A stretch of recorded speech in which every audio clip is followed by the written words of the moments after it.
주시는 하나님의 말씀입니다. 신약 성경 사도행전 18장 1절로 4절의 말씀입니다.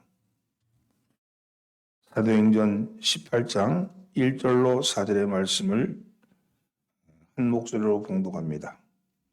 그 후에 바울이 아덴을 떠나 고린도에 이르러 아굴라라는 본도에서 난 유대인 한 사람을 만나니 글라디오가 모든 유대인을 명하여 로마에서 떠나라 하고 한 고로 그가 그 안에 브루스길라와 함께 이달리아로부터 새로 온지라 바울이 그들에게 감해 생업이 같으므로 함께 살며 일을 하니 그 생업을 천막을 만드는 것이더라.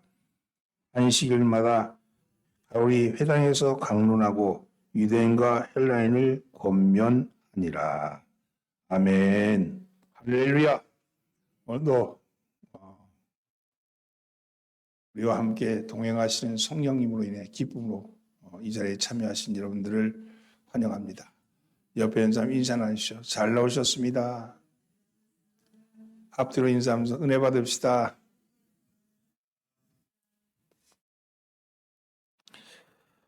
오늘 본문 말씀은 사도 바울이 소아시아에서 복음을 전하려다가 예기치 않은 성령의 인도하심을 받고 선교의 지평을 그리스로 확장할 때 이야기입니다.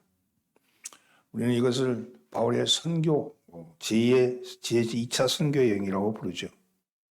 바울은 성령의 인도하심을 받고 들어갔으나 그리스는 복음의 불모지로 성찬을 차려놓고 기다리고 있지 않았습니다. 바울은 가는 곳마다 어려움을 겪었어요. 빌립보에서는 감옥에 갇혔죠. 데살로니가에서는 유대인들의 박해를 받아서 어려움을 당했습니다. 유대인들을 피해서 베레아로 갔지만 유대인들은 그곳까지 따라와서는 바울의 일행을 괴롭혔습니다. 아테네에서 참담한 실패를 하고 맙니다. 이쯤 되면 아무리 사나 죽으나 나는 주의 것이한 바울이라도 지칠 수밖에 없었습니다. 오늘 보면은 바울이 고린도에 도착했을 때 그의 마음이 심히 동요를 겪고 있는 것을 보입니다. 바울이 고린도 교회에 보낸 편지에 따르면 그때 자기 마음의 상태를 고린도전서 2장 3절에서 이렇게 표현합니다. 내가 너희 중에서 예수 그리스도와 그가 십자가에 못 박히신 것 외에는 아무것도 알지 아니하기로 작정하였습니다. 그 얘기는 뭐냐면 앞서 빌립보로부터 시작해서 그리스까지 이달리아까지 갔지만 그때 끊임없이 자기의 방법을 가지고 뭔가를 해보려고 했던 시도가 있었던 것을 알 수 있어요. 그래서 고린도에 내려갔을 때는 이제는 나는 예수밖에는 더 이상 전하지 않기로 작정했다. 이런 고백을 하는 거죠. 하나님의 일을 하는 사람이 모두 강철 같은 심장을 갖고 있는 것은 아닙니다. 사람은 성정을 가진지라 나는 망했구나. 나는 실패했구나. 그렇게 낭망할 수도 있습니다. 때로는 이게 맞을까? 이렇게 하는 게 정말 맞는 걸까? 내가 잘못 가는 길은 아닐까? 흔들리기도 합니다. 또 어떨 때는 나는 이제 더 이상 어떻게 가야 될지 모르겠어. 내가 어떤 길로 가야 될지 모르겠어. 그런 마음이 생기기도 하죠.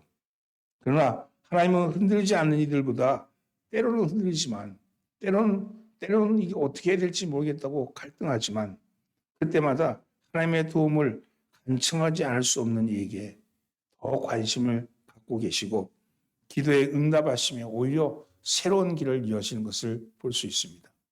뭔가 꽉 막혔을 때 그때가 하나님이 더 가까이 계셔서 그 길을 열 때라는 거죠. 바울이 도착한 이 고린도는 그리스 남부의 아가야의 수도였습니다. 고린도는 주전 146년에 로마의 뭉비무스에 의해서 완전히 파괴가 된 그런 땅이었습니다. 그러다가 주전 46년에 율리우스 시저가 고린도시를 재건하게 됩니다. 바울이 이쪽에 도착했을 즈음에 고린도 인구는 약 60에서 70만 가량. 굉장히 큰 도시죠. 그 당시로 보면 굉장히 큰 국제 도시로 성장하고 있었습니다. 아테네가 학문과 예술의 중심지였다면 항구 도시였던 이 고린도는 상업의 중심지였습니다.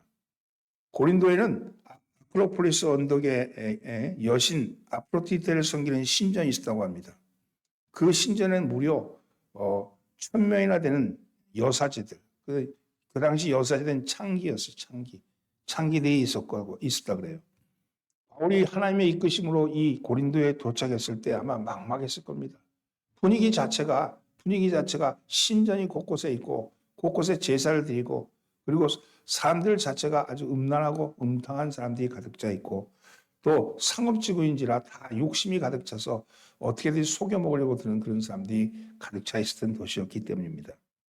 각 지역마다 또 사람들이 몰려들고 돈이 몰려들고 신전에 창기가 들끓는 도시, 교회가 있는 것도 아니고 아는 사람이 있는 것도 아니고 그저 고린도에서 어떻게 시작해야 될지 막막했을 겁니다.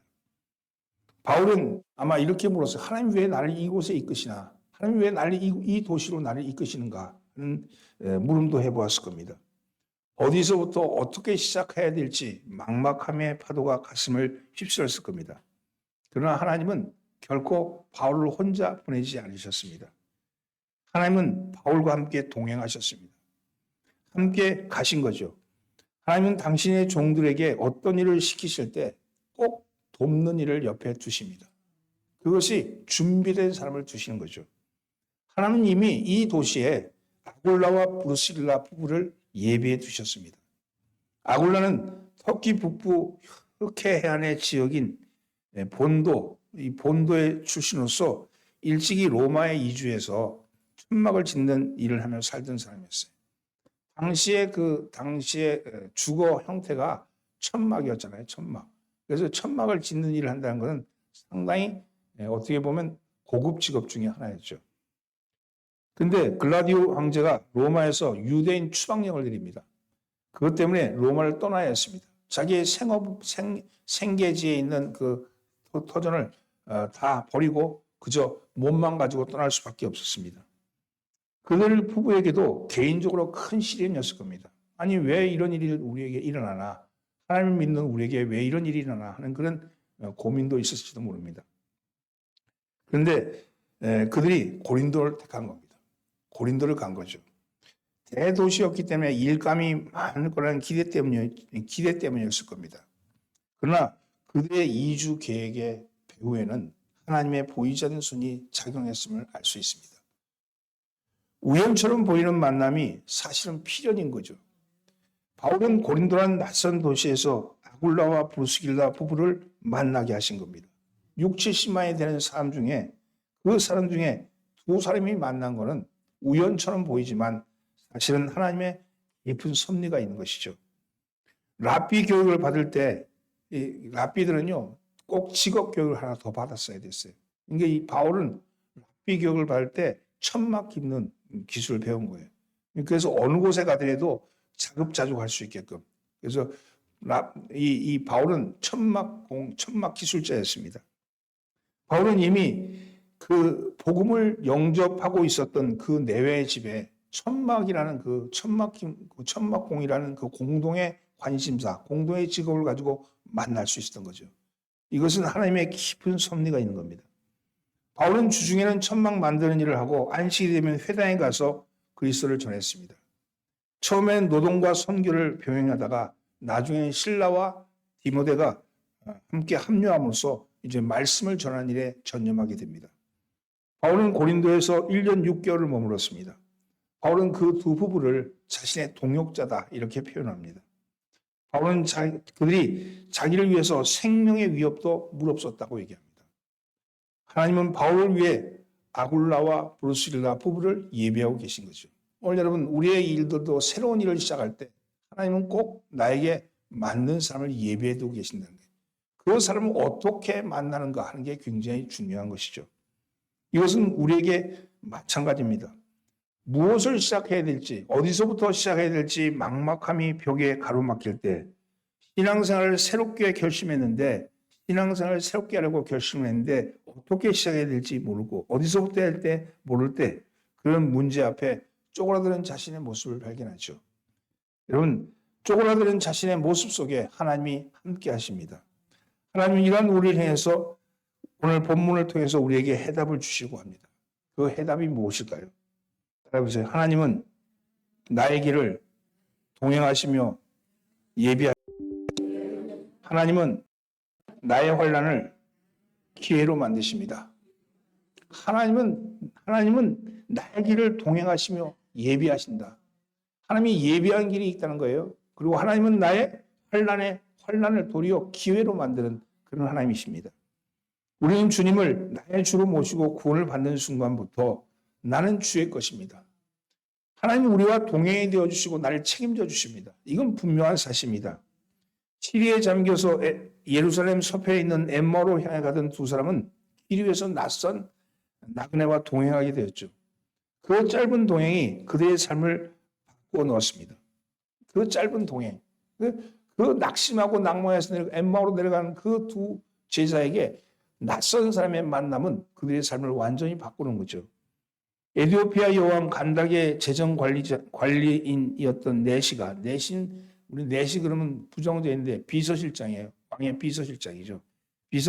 비서가 광해에서 빌립과 동행해 되었을 때 그때 진리를 깨닫게 됩니다. 그래서 아프리카 지역에서 에티오피아가 제일 먼저 복음이 들어가는 역사가 나타나죠. 하나님은 우리의 동행이 될 뿐만 아니라 우리가 가는 길을 예비해 두고 계신다. 우리가 가는 길을 예비해 두고 계십니다. 오늘 본문에서 바울은 아테네에서 실패하고 쫓기다시피 도망가다시피 고린도로 왔습니다. 아무런 희망도 비전도 없이 그저 내가 복음만 전하겠노라고 이제 예수 그것만 전하겠냐고 결심하고 온 길이었습니다. 성령의 이끌림을 받은 길이죠. 아굴라와 브루스기아 역시도 글라디우 황제에 의해서 생활터전을 로마에서 빼앗기고 쫓겨나서 먹고 살기 위해서 고린도로 왔습니다. 이 둘의 입장에서 보면 어떻게 보면 왜 우리 이렇게 되었는가? 왜 이런 일이 우리에게 일어났는가? 하고 알지 못하는 그런 상황이었습니다. 그러나 하나님의 손은 둘을 만나게 하셨고 또 이 둘을 통해서 하나님의 사역을 이끌어 가십니다. 사랑하는 성도는 삶이 아무리 힘들어도 낙심하지 마십시오. 지금 내가 딱 맡겼다고 해도 내가 가는 길이 딱 맡겼다 할지라도 절망하지 마십시오. 낙심하거나 절망하지 마시기 바랍니다. 내가 너희를 고아와 같이 버려두지 아니하고 너희에게 오리라고 하신 그분이 우리의 동행이 되십니다. 이것이 바로 우리의 희망의 뿌리입니다. 지금 우리가 영적으로 배고프고 목마르고 병들고 헐벗고 옥에 갇히고 세상을 이방인처럼 떠도는 나그네 같아 보이지만 우리 주님은 우리와 동행하고 계십니다. 주님께서 우리가 동행이 되신 한 우리의 삶은 든든합니다. 주님이 동행이 되실 때 우리는 이 세상에서 희망을 창조하는 일을 하고 있는 겁니다. 주님이 우리와 동행하심으로 하나님은 우리의 환난을 기회로 만드시는 그런 분이십니다. 영국의 사상가였던 존 러스키는 티끌의 윤리라는 책에서 진흙은 하나님이 들어쓰실 때 무엇이 될까요? 라는 질문에서 흙과 풀이 하나님의 장중에 붙잡힐 때는 사파이어가 될 수 있고 모래가 하나님의 손에 붙잡힐 때는 오팔이 될 수 있고 또 맨흙이 하나님의 장중에 붙잡히면 다이아몬드가 된다. 이런 말을 했습니다. 여러분 누구의 손에 붙잡히느냐에 따라서 달라진다는 거죠. 우리는 모래와 흙과 진흙 같은 사람이지만 전지전능 무소부지하신 하나님과 함께 살고 그 손에 붙잡혀 산다면 무엇이든지 될 수 있습니다. 우리가 잘나서가 그렇게 되는 것이 아니고 우리의 안에 계신 하나님이 위대하시기 때문에 그렇습니다. 우리를 붙잡고 계신 그분이 위대하시기 때문에 우리는 무엇이든지 될 수 있습니다. 그렇다면 어떻게 우리는 하나님의 동행을 하는 것을 알 수 있을까요? 여러분 말씀입니다. 주야로 말씀을 읽고 하나님의 말씀에 귀를 기울이시기 바랍니다. 여러분 신명기 6장 3절 말씀에 이렇게 얘기합니다. 이스라엘아 듣고 행하라. 그리하면 네가 복을 받고 내 조상의 하나님 여호와께서 내게 허락하신 적과 꿀이 흐르는 땅에 내가 크게 번성하리라. 이스라엘아 듣고 삼가 이것을 행하라. 그리하면 내가 복을 받고 내 조상의 하나님 여호와께서 내게 허락하신 같이 적과 꿀이 흐르는 땅에서 내가 크게 번성하리라. 여러분 하나님의 말씀은요 성경을 통해서 우리에게 늘 말씀하고 있는 겁니다. 믿음은 들음에서 나고 들음은 이는 그리스도의 말씀으로 말미암다고 했으니까 여러분 성경을 읽고 마음에 믿음이 생기고 그러면 하나님이 더 깨달아 알게 된 거죠. 오늘 여러분 말씀을요 그저 지나가는 말씀이 아니라 그 말씀이 내 영혼을 깨우치는 말씀이다. 그 말씀을 찾으시기 바랍니다. 그 말씀을 붙잡으시기 바랍니다. 그 말씀대로 살아가려고 여러분 성령님께 이름을 맡기십시오. 내가 애쓰는 게 아니고요. 성령님께 맡기는 게 중요합니다. 주님, 이 말씀대로 살기를 원합니다. 주님, 맡아주옵소서. 이 말씀대로 나를 이끌어 주옵소서. 고백하는 여러분 되기를 예수님을 축원합니다. 여러분, 말씀대로 살겠습니다. 말씀대로 살겠습니다. 두 번째는요, 기도의 교통인데, 기도의 교통을 게을리하지 마셔야 합니다. 기도의 교통을 통해서 우리는 알 수 있습니다. 기도의 고통이 아니고 기도의 교통을 통해서 알 수 있습니다. 우리는 늘 하나님께 기도합니다. 평범한 말로 매일매일 일어나는 일을 하나님께 고하는 것이 기도고 교제입니다. 가족을 만나면 그날 일어난 일을 말하듯이 하나님께서 우리의 삶 속에 일어난 일을 소상히 말하는 거죠. 주님과 함께 대화하는 겁니다. 여러분 여러 가지 기도의 형태가 있지만 오늘 일어나서 중얼중얼 주님 내가 이런 일을 했어요. 이런 일이 났어요. 나한테 이런 일이 났는데 잘 지금 그 일이 어떻게 진행될지는 잘 모르겠지만 주님이 함께 하시면 그 일로 인해서 내가 큰 기쁨을 누릴 줄 믿습니다. 주님 저에게 기쁨을 주세요. 이렇게 기도하는 거죠. 기도가 근심을 기쁨으로 바꾸는 지름길입니다. 기도할 수 있는데 왜 포기하십니까? 기도할 수 있는데 왜 좌절하십니까? 기도할 수 있는데 왜 슬퍼하십니까? 기도할 수 있는데 왜 걱정하십니까? 기도할 수 있는데 왜 근심하고 기도할 수 있는데 왜 실망하십니까? 기도하면서 방황할 필요가 없습니다. 주님 앞에 무릎 꿇고 간절히 기도해 보세요. 하나님 오늘 이러이러한 일들이 나에게 진행되는데 내 이름 병원에 갔더니 이 병이 뭔가 이렇게 안 좋은 게 있어 검사를 해보자 그러는데 하나님 이게 어떤 일인지 모르겠네요. 이게 암이 아닐지요. 이 걱정이 앞서시죠.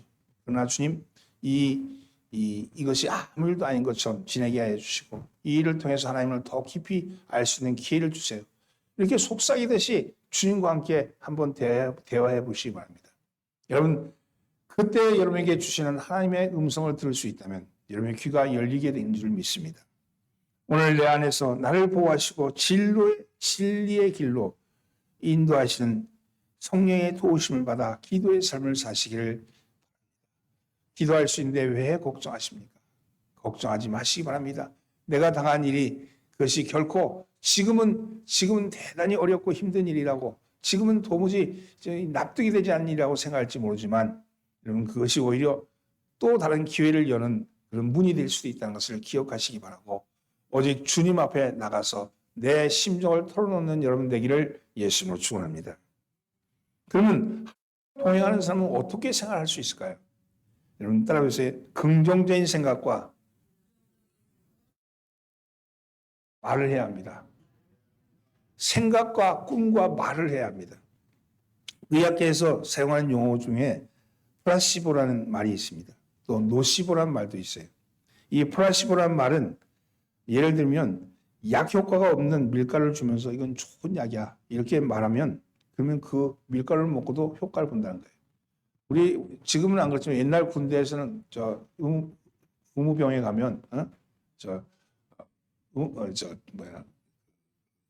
의무병이 있는 데가 뭐라고 해요? 거기 가면 주는 게 소화제죠, 소화제. 머리 아프다 그래도 소화제 주고 뭘 해도 근데 소화제인지 모르는데 그거 주는데 근데 희한하게 그걸 먹으면 다 나아요. 옛날에 어려우면요 안티프라민 바르면 다 나았어. 만병통치약이었어. 이명래 고약 바르면 다 나았어. 이것이 플라시보 효과라는 거예요. 이걸 믿는 거죠. 이걸 믿고 하면 그 믿음이 약효가 나타난다는 겁니다. 근데 노시보라는 말은 건강한 사람도 부정적인 말을 자꾸 들으면 절망하고 만다는 거예요. 이 노시보는 반대죠.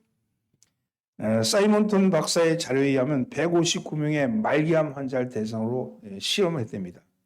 당신은 삽니다. 당신은 건강해집니다. 당신은 아무런 절대 죽지 않습니다. 당신은 낫습니다. 이런 얘기를 계속 긍정적인 말을 해줬더니 그 암 환자들의 평균 수명보다 24.4개월이 연장되었고 또 그런 긍정적인 말을 듣지 않는 환자보다 2배 이상 오래 살았다 그래요. 그중에 14명은 완쾌가 됐답니다. 계속 긍정적인 말을 들으면 내 속에서 긍정적인 에너지가 나오는 거예요. 여러분, 긍정적인 말. 하나님이 생명의 주인이신데 하나님이 날 죽게 만들 리가 있겠냐. 하나님이 생명의 주인이신데 이것도 또한 나에게 새로운 기회를 여는 거다 하고 자기에게 긍정적인 말과 생각을 해야 합니다. 부정적이고 비관적인 사람과는 같이 살기가 참 힘듭니다. 하나님도 부정적이고 비관하는 사람과 살기를 원치 않으십니다. 또한 환경을 보고 두려워하는 사람과 살기도 힘듭니다. 우리는 언제나 마음속에 희망을 꿈꿔야 합니다. 희망을 생각하고 희망을 믿고 희망을 선포해야 합니다. 예수님께서 십자가에 죽으셨다 부활하심으로써 모든 절망이 정복되었습니다. 우리의 인생의 끝판왕이 죽음이잖아요. 죽음을 절망케 하는, 죽음을 죽이시는 그 부활의 사건을 통해서 우리는 더 이상 죽음이, 부정적인 것이 우리를 지배하지 못합니다. 예수 그리스도의 부름을 받은 우리는 절망의 옛사람은 지나가고 희망의 새사람이 된 것입니다. 인생을 살면서 긍정적인 말과 태도가 굉장히 중요합니다. 예수를 믿는다는 건요, 부정에서 긍정으로 바뀌었다는 거예요. 그것이 그냥 생각만 바뀐 게 아니라 말도 그렇게 바뀌어야 되고 태도도 그렇게 바뀌어야 합니다. 부정적인 생각을 지배했던 내 삶이 긍정의 생각으로 바뀌어 나갈 때 여러분 긍정적인 모습이 보여집니다. 늘 부정적인 것만 보는 사람은요, 부정적인 것만 보여줘. 비판적인 것만 보여줘. 비관적인 것만 보여줘. 그런데 긍정의 사는 사람들은요, 그 부정적인 것 속에서도 긍정적인 것이 발견되어진다는 거예요. 행복은요, 감사하는 데서부터 시작이 됩니다. 다른 사람과 비교하지 않고 자신의 받은 복을 헤아리는 사람이 행복한 사람이에요. 감사할 수 있는 사람이죠. 남이 가진 것 가지고, 그거 가지고, 난 못 가진 것 가지고 억울해하지 말고, 내가 가진 것 가지고 기뻐하시는 여러분 되기를 바랍니다. 근데 우리 자식은 왜 이렇게 멍청한지 몰라. 그렇게 생각하면 안 돼. 여러분, 자식이 없어서 기도하는 사람 얼마나 많은데요. 있는 자식 얼마나 귀하고 고마워. 그 귀한 자식 보내주셨으니 하나님 감사합니다. 이 자식이 잘 될 줄 믿습니다 하고 기도하는 사람에게 그 자식이 잘 되는 역사가 나타나는 줄 믿습니다. 평론가였던 알랭은 이런 말을 했어요. 남보다 나은 것을 목표로 행복을 추구한다면 영원히 행복하지 못할 것이다. 왜냐하면 누구든지 남보다 한두 가지 나은 점은 있어도 전부 뛰어날 수 없기 때문이다. 행복이란 남과 비교해서 얻는 것이 아니라 스스로 만족하는 데서 얻는 것이다. 이런 말을 했어요. 스스로에게 자족하는 법을 배웠다고 그랬던 바울은요, 늘 감사했죠. 어떤 일이 있더라도 감사부터 시작했습니다. 그러므로 내게 있는 것으로 만족하고 그곳에서 최선을 다해서 감사할 때 행복을 얻을 수 있다는 겁니다. 미국의 상담가였던 아비 박사에게 15살 된 소녀가 편지를 썼습니다. 이런 내용이에요. 상담이죠. 나는 불행합니다. 나는 독방도 없고 부모의 간섭이 심하며 또 나를 믿어주지도 않습니다. 나를 청해주는 남자친구도 없고 입을 좋은 옷도 없습니다. 나의 장래는 암담합니다. 이런 편지를 썼습니다. 그런데 이 편지가 이 편지가 신문에 보도되었는데 이 신문을 읽은 한 13살의 소녀가 이런 답글을 썼습니다. 나는 걷지 못하는 불구의 소녀입니다. 하지만 말하고 걸을 수 있는 것이 얼마나 큰 행복입니까? 나는 비록 걷지는 못하지만 볼 수도 있고 들을 수도 있고 말할 수 있으니 행복합니다. 나는 내가 걸을 수 없다는 것을 불평하지 않고 볼 수 있는 눈과 들을 수 있는 귀와 말할 수 있는 입과 자유를 사용할 수 있는 팔이 있다는 것에 감사합니다. 그러므로 자기 자신에게 있는 것을 감사하고 없는 것으로 불평하지 마세요. 이렇게 답글을 썼다 그래요. 우리는 하나님의 부르심을 받아 하나님과 동행하며 살아가는 택함 받은 사람들입니다. 우리 입으로 고백하잖아요. 나는 택함 받은 사람이다. 나는 성도다. 나는 크리스찬이다. 그렇게 고백하지 않습니까? 하나님이 동행하시는데 뭐가 두렵습니까? 하나님이 동행하시는데 무엇이 어렵습니까? 이미 어렵다고 생각하고 두렵다고 생각하니까 그 생각에 잡혀 있는 것 아닙니까? 여러분 그 생각을 바꾸십시오. 하나님이 나와 함께 하신다. 하나님이 나와 함께 하신다. 여러분, 하나님이 나와 함께 하시는데 무엇이 두렵겠습니까? 오늘 여러분, 하나님이 함께 하신다는 사실을 기억하시고 두려움을 읽으시기를 바랍니다. 오늘 여러분, 다양한 여러분들의 어려움과 힘든 것, 그건 또 다른 길로 열기 위한 하나님의 문이라는 걸 기억하세요. 위기가 아니고 문이다. 하나님이 새로운 길을 내게 마련하신다. 새 길을 행해서 나가게 하신다. 인생 길게 살다 보면요, 이런 순간순간에 고비들이 있어요. 근데 그 고비들이 사실은 돌아보니까 나를 이렇게 이끄시기 위해서 하나님이 만들어 놓으신 그런 사다리였구나. 뛰어넘어야 될 그 언덕이었구나 하는 것을 깨닫게 됩니다. 사랑하는 성도님, 하나님은 모든 것이 가능하신 분이십니다. 우리에게 다가오는 악도 하나님의 손을 거치면 손으로 바뀌어집니다. 그렇기 때문에 주님이 예비하실 때 비록 우리의 생각이 안 되겠다고 생각할지라도 결국 그것을 오히려 손으로 바꾸시는 분이 하나님이십니다. 로마서 8장 28절 말씀, 우리가 알거니와 하나님을 사랑하는 자, 곧 그 뜻대로 부르심 입은 자들에게는 모든 것이 합력하여 선을 이루느니라. 여러분, 모든 것이 합력하여 선을 이룬다는 거예요. 악한 것도 합력하고, 선한 것도 합력하고, 야비한 것도 합력하고, 나와 관계에 비겁한 것도 합력하고, 이런 것들이 합력해져서 하나님이 선을 이루신다는 거예요. 여러분, 하나님에게는요, 선악이 없으셔요. 하나님은 사용하시는 것만 있을 뿐입니다. 그렇기 때문에 데살로니가전서 5장 18절에서 16절에서 18절 말씀, 항상 기뻐하라, 쉬지 말고 기도하라, 범사에 감사하라. 이것이 그리스도 안에서 너희를 향하신 하나님의 뜻이다. 이렇게 말씀합니다. 오늘 사랑하는 성도는 우리와 동행하시는 하나님, 그 하나님과 함께하는 여러분 되길 바랍니다. 오늘 여러분의 일들이 새롭게 전개되기를 예수로 축원합니다. 기도합니다. 복의 근원이 되시는 하나님, 주님은 우리의 복이십니다. 주님이 내 안에 있는데 내가 무엇을 두려워하며 무엇을 걱정하겠습니까? 하나님께서 행하시옵소서. 그저 저희는 주님의 말씀에 순종하며 따라가겠나이다. 앞서 행하시는 주님을 뒤따르는 저희들 되게 하여 주시고 뒤에서 저희를 안보하시는 우리 주님을 믿게 하여 주옵소서. 우리를 권하신 예수님의 이름으로 기도합니다. 아멘. 찬송가 546장 부르면서 준비하신 헌금을